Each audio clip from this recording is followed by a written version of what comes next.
ils ont tiré sur nous. L'hélicoptère a fait 2 fois avec son gaz kirmogène.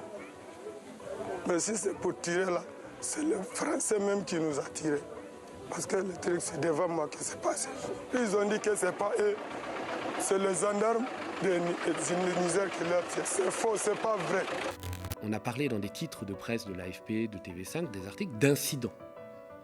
Comme si finalement, c'était pas si grave, c'était des portes cassées, des fenêtres brisées. On parle de la vie de personnes qui ont été tuées par des balles de l'armée française, visiblement. Et c'est ce qui semble affirmer pour l'instant parce que justement du côté des témoins, c'est-à-dire qu'ils disent qu'ils ont vu très clairement les militaires français tirer sur la foule des manifestants pacifiques. Et en France, personne ne dit rien. C'est-à-dire qu'on devrait demander une enquête pour savoir qu'est-ce qui s'est passé, qu'est-ce qui a fait que les militaires français, se sentant en danger, se sont mis à tirer sur des manifestants qui, d'après ce qu'on voit sur les vidéos, n'étaient pas armés.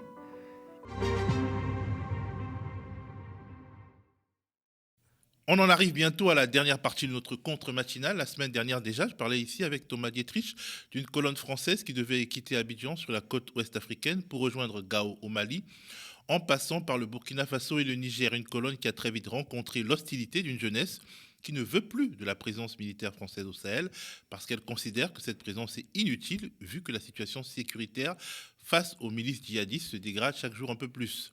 À Kaya, au Burkina Faso, l'armée française a tiré et fait plusieurs blessés dans le silence assourdissant des grands médias et de la classe politique. Samedi dernier, rebelote à Terra, ville du Niger. Cette fois-ci, il y a eu des morts, 3 morts ou 2 morts, 2 ou 3 morts, dont l'armée française est accusée. Mais ici, en France, dans les médias et sur la scène politique, silence, occultation. Incroyable, scandaleuse occultation.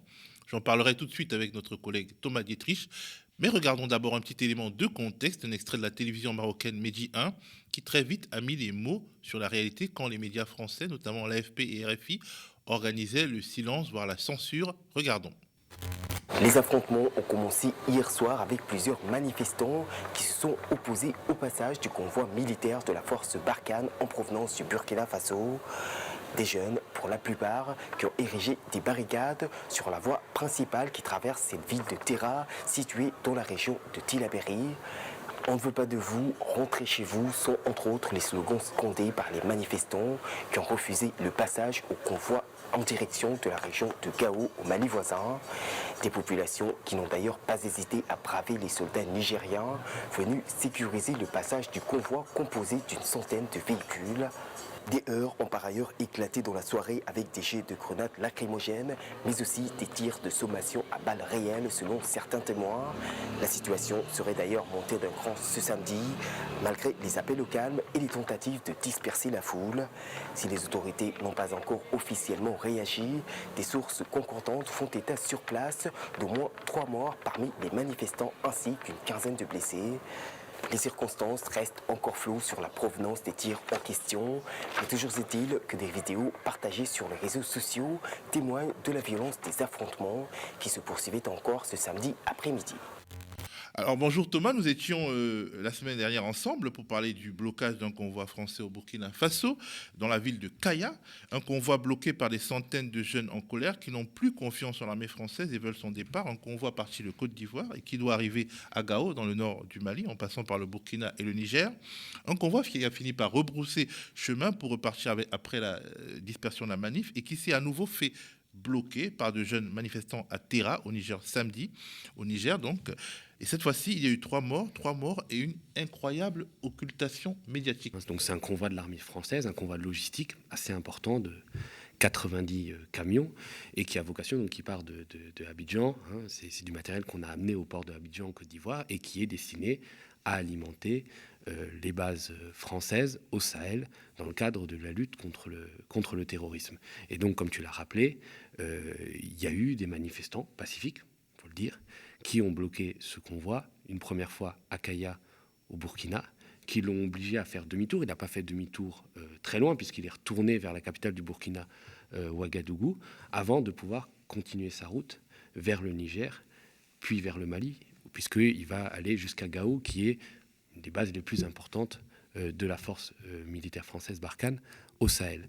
Et ce qui s'est passé, c'est que cette localité, qui est une très petite localité, hein, qui est à peu près 180 km au nord-ouest de Niamey, la capitale du Niger, il y a eu des manifestants qui ont de nouveau fait un barrage, comme ça s'était passé au Burkina, avec les mêmes revendications. Contrairement à ce qu'on raconte dans les médias français, c'est pas que les manifestants croient que les militaires français livrent des armes aux djihadistes. Non, c'est pas ça. C'est que on demande à l'armée française de partir du Sahel. Il y a une volonté de reprise en main de sa souveraineté, et puis un ras-le-bol. Voilà, c'est chez nous. On ne veut plus aujourd'hui de l'armée française qui a été incapable de lutter contre les terroristes. Et ce qui s'est passé, c'est qu'il n'y a pas eu seulement que des blessés. Il y a eu des morts. Il y a eu au moins 2 morts chez les jeunes manifestants, qui, je le rappelle, étaient pacifiques. Et c'était des jeunes de 22 et 23 ans. Vous vous rappelez leur nom ? Doudou Adamou, Hamza Djibey, parce qu'on a tendance à les invisibiliser dans les médias français quand ils en parlent. C'était des jeunes qui avaient la vie devant eux, qui sont sortis, et puis il y a eu des tirs, visiblement des tirs de l'armée française. On a envoyé aussi des avions, un avion de chasse qui a lâché des leurres pour impressionner la population. Les militaires n'ont pas fait que des tirs de sommation, ils ont tiré au sol. Et tout ça se passe dans le silence ouaté des médias français, de la classe politique française. L'événement s'est passé samedi. L'agence Reuters, quand même pas un organe de désinformation russe ou chinois, a annoncé à 15h30 qu'il y avait 2 morts parmi les manifestants suite à des tirs, et au moins 2 morts, et une dizaine de blessés graves. Et dans les heures qui suivent, il n'y a eu aucune reprise dans les médias français.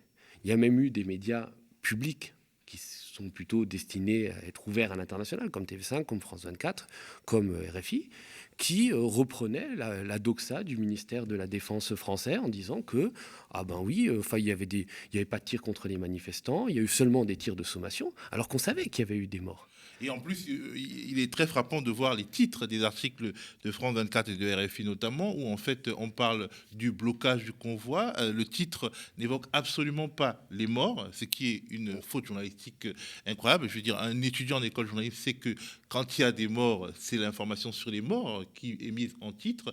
Et en réalité, c'est à l'intérieur du papier. En réalité, des dépêches d'AFP rebâtonnées, c'est à l'intérieur du papier, des faux fonds du papier qu'on lit qu'il y a eu des morts, et on ne comprend même pas très bien d'où proviennent ces morts. Quand on voit ce traitement journalistique, on comprend pourquoi la France est 34e au classement de la liberté de la presse derrière le Suriname et la Guyana. Il y a quand même eu... On a parlé dans des titres de presse de l'AFP, de TV5, des articles d'incidents. Comme si finalement, c'était pas si grave, c'était des portes cassées, des fenêtres brisées. On parle de la vie de personnes qui ont été tuées par des balles de l'armée française, visiblement, et c'est ce qui semble affirmer pour l'instant, parce que justement du côté des témoins, c'est-à-dire qu'ils disent qu'ils ont vu très clairement les militaires français tirer sur la foule des manifestants pacifiques, et en France personne ne dit rien. C'est-à-dire on devrait demander une enquête pour savoir qu'est-ce qui s'est passé, qu'est-ce qui a fait que les militaires français, se sentant en danger, se sont mis à tirer sur des manifestants qui, d'après ce qu'on voit sur les vidéos, n'étaient pas armés. Et derrière, il faut avoir une véritable réflexion sur la politique française en Afrique, et notamment notre présence militaire au Sahel, qui est de plus en plus contestée. Comment on va pouvoir continuer ? Parce qu'aujourd'hui, on fait plus partie que du problème que de la solution. On est là au Sahel, et notamment au Mali, au Burkina, au Niger, ces 3 pays qui concentrent toute la présence djihadiste, en tout cas la majorité de la présence des djihadistes au Sahel, depuis 8 ans. Ça fait 8 ans qu'on déploie jusqu'à 5100 hommes, qu'on dépense 1,2 milliard d'euros par an, qui est un sacrifice aussi de nos soldats. Il y a 57 soldats français qui sont morts, et rien n'a été réglé. Il faut quand même rappeler quand même... Le problème s'est étendu en réalité. Le problème s'est même étendu, c'est-à-dire qu'il était circoncis au Mali, il s'est étendu au Niger, au Burkina... Un peu en Côte d'Ivoire aussi. Et un peu en Côte d'Ivoire. Il y a là aussi la présence de Boko Haram au Tchad, au Cameroun et au Nigeria. Et il faut quand même se souvenir, parce que c'est jamais raconté, de comment les djihadistes sont arrivés au Nord Mali en 2012. Ils ne sont pas arrivés par tapis volant. Ils sont arrivés parce que Nicolas Sarkozy avait décidé de renverser le président libyen, le guide libyen, Mouammar Kadhafi. Et il n'avait pas décidé de le renverser parce que c'était un dictateur sanguinaire, il avait décidé de le renverser parce qu'il y a de fortes suspicions que Mouammar Kadhafi ait financé la campagne présidentielle de 2007 de Nicolas Sarkozy. Et Nicolas Sarkozy a voulu se débarrasser d'un témoin gênant. Et pour justement permettre le renversement de Mouammar Kadhafi, on avait besoin qu'il soit lâché par ses alliés, et notamment par les Touaregs maliens que Kadhafi soutenait, finançait. Il y avait des Touaregs maliens qui allaient combattre comme mercenaires auprès de Kadhafi. Et donc, on a envoyé des missus dominicus, des barbouzes de la DGSE, aller voir les Touaregs au nord du Mali. Je me souviens qu'il y avait notamment un ancien colonel de la DGSE, c'est fameux, qui s'appelle Jean-Marc Gadoulet, qu'on retrouve dans pas mal d'affaires, notamment le meurtre d'un opposant tchadien, qui sont allés voir les Touaregs maliens. Ils leur ont dit, mais écoutez, si vous lâchez Kadhafi, nous, en échange, on va vous donner l'indépendance du Nord Mali, puisque vous voulez vous séparer, vous ne voulez plus être sous l'autorité du Sud, de Bamako. Mais ce qu'on n'avait pas prévu dans ce grand plan machiavélique et magnifique, c'est que la déstabilisation de la Libye allait ouvrir la voie à tout un tas de fous de Dieu qui sont arrivés au Nord Mali, qui ont acheté des armes en Libye, puisque la chute de Kadhafi a créé un chaos, on a ouvert les entrepôts d'armes, ça a été une sorte de foire-fouille pour tous les trafiquants qui voulaient se procurer des armes à bas prix. Évidemment, ces djihadistes sont arrivés au Nord Mali, ont doublé les Touaregs indépendantistes et ont instauré la charia et ont finalement obligé l'armée française à intervenir parce que les islamistes risquaient de s'étendre plus au sud du Mali. Donc finalement, on n'est pas venu seulement sauver le Mali du terrorisme, on est venu réparer notre péché originel en Libye. Il y a une sorte de cancer métastasé qui s'est créé. Et ça n'a absolument pas marché, puisque finalement, le djihadisme prospère sur quoi ? Il prospère sur la misère, sur l'absence d'espoir. Il suffit de le voir. C'est-à-dire que la région des Trois Frontières, là où il y a vraiment la plus grande activité djihadiste, donc région des Trois Frontières entre le Burkina, le Mali, le Niger, c'est une des régions les plus pauvres, où il n'y a pas d'école, où il n'y a pas de route, où il n'y a pas d'hôpitaux, où certains éleveurs, par exemple, sont rackettés dans le cadre de transhumance et finalement, ils vont se jeter dans les bras des islamistes. Donc finalement, c'est l'absence de développement. C'est le fait que la France, pendant des décennies, ait émis dans ces anciennes colonies d'Afrique francophone, des présidents, des dictateurs qui n'avaient cure de leur peuple. On l'a vu au Mali, on a mis une sorte de roi fainéant, Ibrahim Boubacar Keïta, qui faisait la grasse matinée jusqu'à midi et qui ne s'occupait absolument pas du développement. Et c'est ça qui crée aussi, qui permet au djihadisme de prospérer et qui laisse des populations complètement dénuées, prises entre le marteau et l'enclume, entre d'un côté des pouvoirs autoritaires ou corrompus, et de l'autre côté des djihadistes. Qu'est-ce qu'il leur reste comme alternative ? Aller en exil ? Aller se jeter, aller traverser le Sahara, aller se jeter dans la Méditerranée ? C'est bien souvent ce qui reste. Donc on a beau jeu de critiquer l'immigration massive, alors que finalement, nos politiques, on l'alimente en soutenant des régimes au Sahel qui ne sont absolument pas à même de permettre la prospérité de leur peuple. Et on a l'impression aussi que la France est une forme de supra-État avec des micro-États, des proto-États qui sont maintenus dans cet État justement pour pouvoir maintenir une sorte d'empire. Oui, et il y a vraiment une volonté de maintenir son précaré. Parce qu'on n'a jamais réussi à vaincre les djihadistes au Sahel, mais par exemple au Tchad, où il y a une présence de Boko Haram, mais la force militaire française ne lutte pas contre Boko Haram. Par contre, ce qu'ils font, c'est qu'ils luttent contre des rebelles qui ne sont absolument pas djihadistes et qui veulent renverser la dynastie Déby, puisque Idriss Déby, avant sa mort en 2021, était vraiment le meilleur ami de la France au Sahel. Et à plusieurs reprises, on l'a sauvé. Je me souviens qu'en 2019, on a quand même dévoyé le mandat de la force militaire française au Sahel pour aller bombarder des rebelles qui n'étaient absolument pas des djihadistes et pour sauver notre meilleur ami, le maréchal Déby. Et ça, je veux dire, il y a quand même des choses qui doivent être prises en compte. Tout ça, c'est pas que des grands mots. C'est-à-dire quand vous êtes à N'Djamena, la capitale tchadienne, qui est un peu un épicentre de la force militaire française Barkhane, et que vous êtes le dimanche, et que le matin à 6h, vous êtes réveillé parce qu'il y a des avions de chasse français qui passent au-dessus de votre tête, vous pouvez vous sentir, en tant que Tchadien, ou en tant qu'Africain, humilié, atteint dans votre souveraineté, Surtout que finalement, on ne sait pas pourquoi se décollent ces mirages. Est-ce qu'ils vont vraiment lutter contre le terrorisme ou est-ce qu'ils vont aller combattre des rebelles qui menacent les dictateurs amis de la France? Alors, la question qui se pose, en tout cas pour revenir à ce qui s'est passé à Terra, au Niger, on rappelle qu'il y a au moins 2 morts, 3 morts selon certaines sources, manifestement tués parce que l'armée française essaie de se frayer un chemin au milieu d'une foule hostile, une foule de jeunes non armés hostiles. Alors la question qui se pose, qui doit être posée par la presse française, par les parlementaires français, par l'opinion française, est: notre armée a-t-elle tué 2 ou 3 civils et blessé près de 20 civils dans un pays étranger d'où nous vient historiquement notre uranium? Alors toi, Thomas, tu as posé la question à des officiels, en tout cas à des sources au Niger dès le week-end, et manifestement les Nigériens veulent assumer les morts. Oui, c'est assez extraordinaire. C'est-à-dire une source assez bien placée au sein du gouvernement nigérien m'a dit on va, entre guillemets, endosser ce qui s'est passé, parce que ce convoi était aussi escorté par des forces de sécurité nigériennes. Et on va faire en sorte, on veut que ça soit comme ça. On veut que, finalement, on laisse planer le flou. Et d'ailleurs, le communiqué des officiels nigériens, du ministère de l'Intérieur nigérien, a laissé planer le flou pour savoir qui avait tiré entre...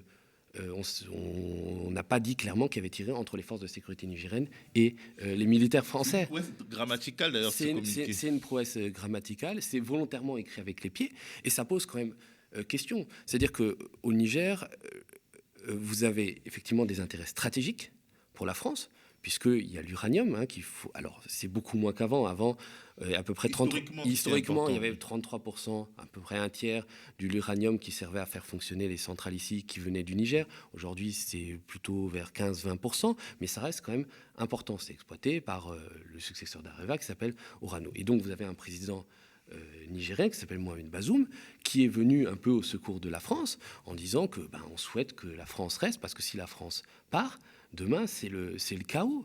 Alors Mohamed Bazoum, qui est le président nigérien, a tout intérêt à dire ça, puisque c'est un personnage qui est très aimé, en tout cas, des milieux sécuritaires français. C'est un peu devenu le nouveau meilleur sous-préfet de la France en Afrique. C'est-à-dire que...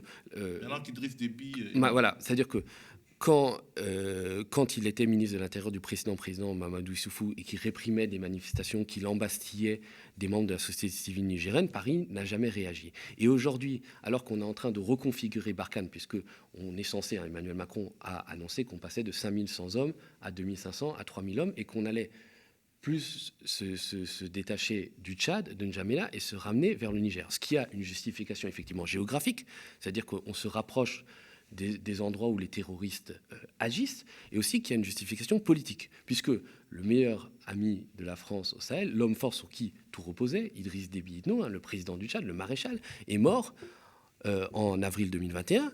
La France, notamment Jean-Yves Le Drian, le ministre des Affaires étrangères, a permis que son fils, Mamad Déby, prenne le pouvoir par un coup d'État au mépris de la constitution tchadienne, sauf que le Mamad Déby n'a pas les mêmes épaules que son père. Et la France, voyant que finalement le Tchad risque de sombrer dans les mois qui viennent dans un chaos, puisque le fils Déby n'est absolument pas capable de tenir son pays comme le père, ramène une grande partie du dispositif de Barkhane au Niger, et donc conforte Mohamed Bazoum. C'est-à-dire, moi je sais par exemple que Jean-Yves Le Drian a demandé à Idriss Déby, du temps où il était encore vivant, de financer la campagne électorale de Mohamed Bazoum pour qu'il soit élu à la tête du Niger. Et d'ailleurs, la France s'est tue quand il y a eu des suspicions de fraude électorale lors de la dernière élection présidentielle qui s'est tenue en fin de l'année dernière et au début de cette année. Donc évidemment, Mohamed Bazoum a tout intérêt de faire le service après-vente et de protéger finalement les intérêts français, puisque ces intérêts français confortent son pouvoir et lui ramènent aussi des financements, puisqu'il y a tout un tas de financements qui vont avec la présence militaire française. En tout cas, le Niger, le gouvernement nigérien, Mohamed Bazoum, oui. Mais derrière... je veux dire, ces gouvernements qui sont liés à la France, il y a une colère indéniable des peuples. D'ailleurs, c'est pas un sentiment anti-français, comme c'est dit dans la plupart des médias. C'est un sentiment contre la politique française en Afrique, c'est-à-dire le distinguo est bien fait. Et moi, je souhaite, c'est même plus de l'ordre du souhait, c'est de l'ordre de la prière, que nos gouvernants, Emmanuel Macron, Jean-Yves Le Drian, entendent entendre enfin cette colère des peuples africains qui disent à la France que c'est plus chez vous, c'est plus votre empire. Et je pense que c'est très important. S'il leur reste une once de lucidité, s'ils ne sont pas encore perdus dans les brumes de leur toute-puissance coloniale, je pense que Jean-Yves Le Drian et Emmanuel Macron doivent faire partir les soldats français. On doit ramener nos soldats à la maison. On doit dire que d'ici 1 an et demi, 2 ans, Barkhane, c'est fini. C'est-à-dire, dans ce laps de temps, on fait monter en puissance les armées nationales et aussi l'ONU, qui pour l'instant est une sorte d'éléphant blanc, et on lui donne un vrai mandat offensif. Parce que sinon, qu'est-ce qui va se passer ? Ça va être pire qu'une histoire de convoi bloqué. On va rompre le lien entre la France et l'Afrique. Et je ne parle pas du lien colonial, je ne parle pas des bases militaires, je ne parle pas du franc CFA, je ne parle pas de cette vassalisation permanente des anciennes colonies d'Afrique francophone. Tout ça doit être balayé, bien sûr.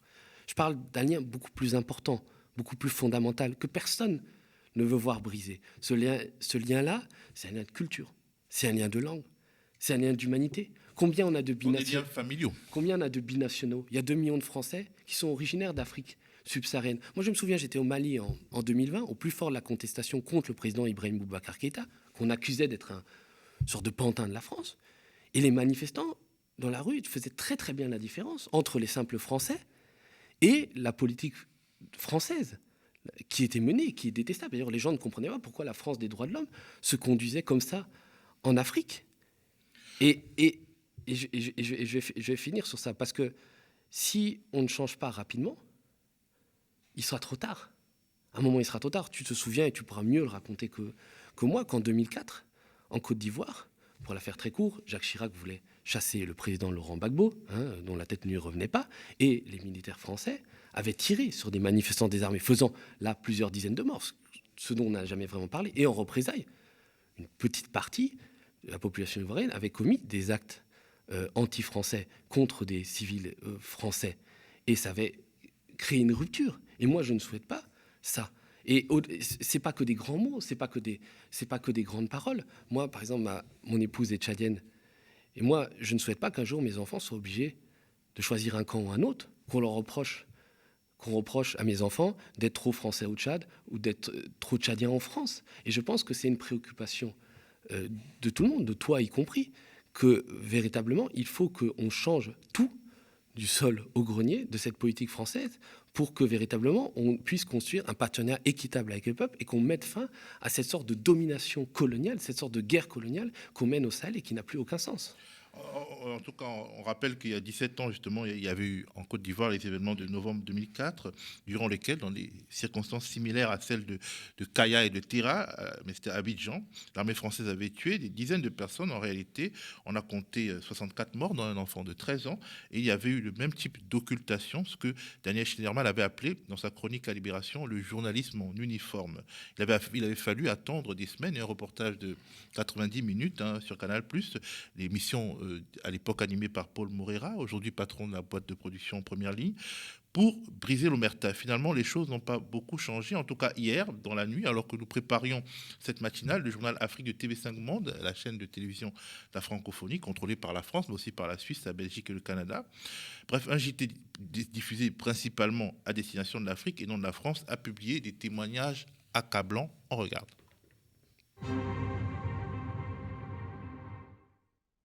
Le ministère de l'Intérieur nigérien, via un communiqué, a en effet fait état de 2 morts, 11 blessés graves parmi les manifestants. Nous n'avons pas pu entrer à l'hôpital de Tera. Aucune autorité n'a souhaité répondre à nos questions. Quelques-uns ici ont accepté de témoigner. Mon petit frère est une des victimes. Il avait 23 ans. Le matin, il s'est réveillé. Nous avons prié ensemble. J'étais sur place depuis le matin et aucun de nos militaires n'avait donné l'ordre de tirer. Je peux vous assurer que ce sont les militaires français qui ont tiré les gaz lacrymogènes et les coups de feu. Et tous les témoignages recueillis accusent l'armée française. Je remercie l'armée nigérienne qui est venue pour le maintien de l'ordre. C'est surtout l'armée française qui est à la base de ce massacre.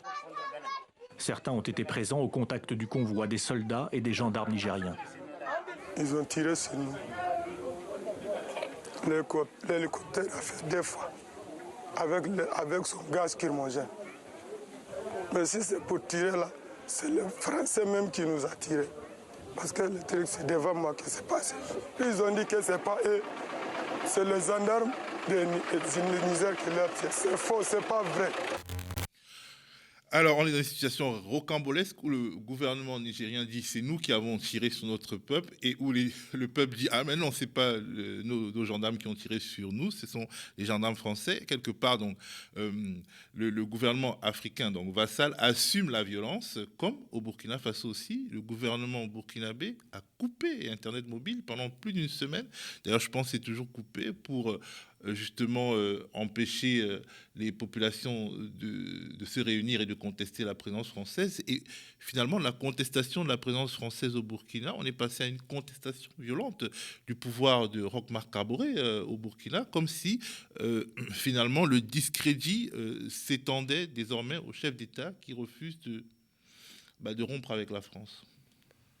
Oui, c'est-à-dire qu'on n'a pas compris pourquoi Internet avait été coupé au Burkina, qui a quand même, depuis le renversement de Blaise Compaoré en 2014, depuis la révolution qu'il y a eu au Burkina en 2014, une tradition démocratique et citoyenne. Et puis là, on a coupé Internet. Donc on se demande d'où est venu l'ordre. Est-ce qu'il est venu de la présidence burkinabé ou est-ce qu'il est venu de Paris pour éviter que les informations sur ce qui se passait à Kaya, sur ce convoi qui a été bloqué, sur les blessés qu'il y a eu aussi par balle, sur des tirs de l'armée française, ça a été documenté par Libération, circulent. Et c'est la même chose au Niger, c'est-à-dire qu'on a l'impression que la France veut faire endosser au Niger la responsabilité du drame qui s'est déroulé à Terra.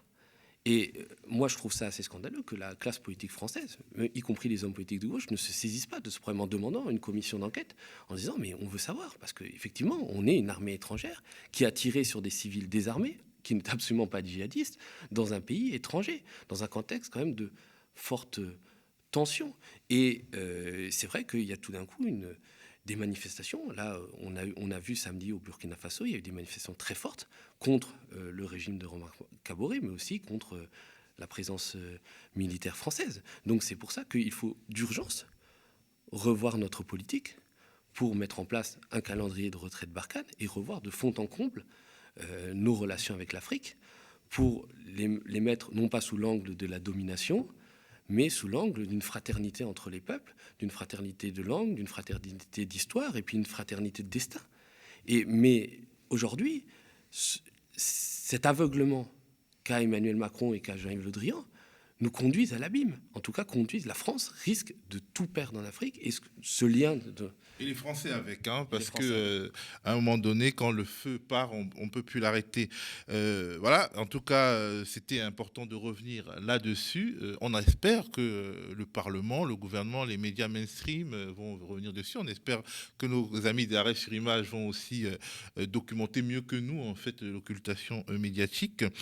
La presse indépendante, ça sert aussi à ça. C'est pour ça qu'il faut la financer. Voilà, la compte matinale du média, c'est terminé pour aujourd'hui. Continuez de partager, mettez des petits pouces bleus et postez des commentaires. Et pour ceux qui le peuvent, abonnez-vous ou faites-nous un don mensuel ou ponctuel. Allez sur le mediatv.fr/soutien. Quant à moi, je vous dis à demain. Je te dis à toi, Thomas, merci.